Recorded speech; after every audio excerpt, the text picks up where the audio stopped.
A gestão e a fiscalização de contratos são processos totalmente independentes. Aquele que faz gestão é como se fosse o chefe do contrato. É aquele que recebe um pedido, por exemplo, para análise de um reequilíbrio de preços, é aquele que vai controlar um vencimento, que vai avisar o setor de licitações: olha, o meu contrato está para vencer daqui 60 dias, eu quero fazer um aditivo, ou então eu não tenho mais prazo para fazer aditivo, nós precisamos fazer um novo processo de contratação. O gestor, então, ele segue essa linha. Dentre diversas outras finalidades, né, outras situações que precisam ser regulamentadas na função de gestor de contrato. O fiscalizador é diferente. E os municípios acabam confundindo muito a função de fiscalizador de contrato com recebedor de mercadoria e serviço, o que são coisas totalmente diferentes. Receber um produto, receber um serviço, é um mero ato de recebimento. Pode ser feito até pelo almoxarife do município ou pela equipe que trabalha no almoxarifado. O processo de fiscalização que entra na governança é analisar se todos os critérios contratuais estão sendo cumpridos pelo fornecedor, que antes era licitante e se tornou um fornecedor. Se ele está cumprindo o prazo, se ele está entregando as mercadorias de acordo com aquilo que foi pactuado no processo de contratação, se ele está recolhendo os tributos devidos, se tem participação de pessoal, se tem equipe de pessoal, se está recolhendo INSS, se está recolhendo FGTS, se o município está fiscalizando todas essas atividades. E aí o que acontece é que os municípios não estão preparados para fazer esse processo de gestão e fiscalização.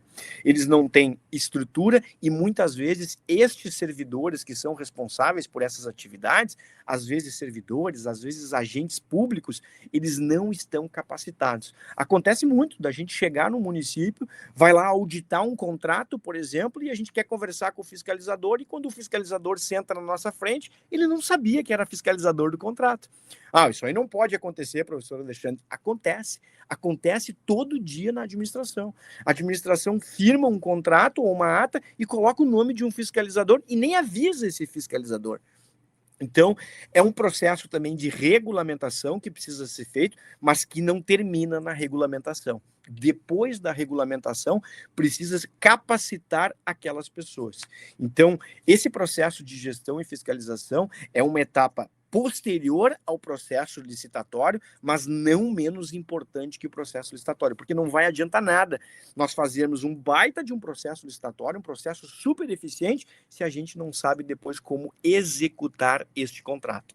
E os fornecedores, eles sabem exatamente quais são os municípios que não têm capacidade técnica de fazer gestão e fiscalização. É por isso que a gente encontra todo dia notícia de merenda escolar que está sendo entregue com prazo de validade vencido, comida que está sendo entregue num estado deplorável. O que, que o mercado faz, o fornecedor? Ele vai entregar a mercadoria mais frágil que ele tem, a de pior qualidade, quando ele sabe que o município não fiscaliza. Então, aquele que vai escolher o produto dele lá no mercado privado, aquele vai levar o produto melhor e ele vai disponibilizar para a administração o produto mais fraco.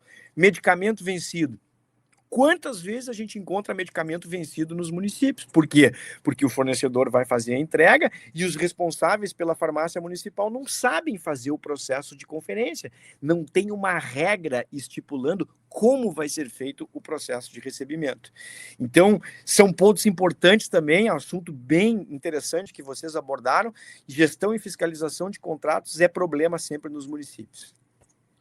Professor Alexandre, prefeito assumiu, quer trazer para o município uma comissão de licitações, um grupo de servidores experientes na área. O que ele tem que começar? Quais são as primeiras ações, né, que esse município tem que tomar para iniciar esse pessoal com essa comissão de licitações?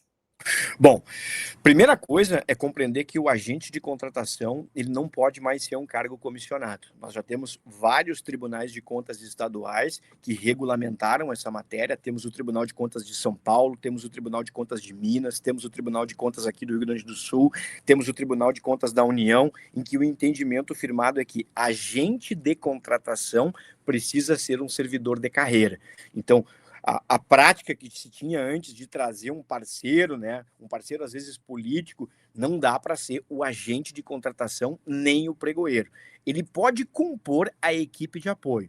Então, o gestor precisa buscar aqueles servidores, aquelas pessoas que detenham capacidade técnica para fazer a gestão do setor de compras e licitações. Não dá para pegar alguém que a gente tem confiança, um servidor que a gente tem extrema confiança, mas que não tem conhecimento na área de compras públicas e colocar ele como responsável pelas licitações. Não vai dar certo. Então, esse é o primeiro ponto que precisa ser observado. A estrutura da equipe, a capacidade técnica que essa equipe tem para fazer as coisas funcionarem. Outro ponto importante que o gestor tem que olhar na primeira etapa é conhecer os seus regramentos locais. Muitos gestores sequer leram os seus decretos municipais de regulamentação. E eles não sabem aí o porquê que o processo está tão lento e está tão burocratizado. Então, são essas duas peças-chave que a gente tem que analisar no início da estrutura. É olhar as regulamentações, se elas estão adequadas ao porte da nossa entidade e as pessoas que estão trabalhando com essas regulamentações.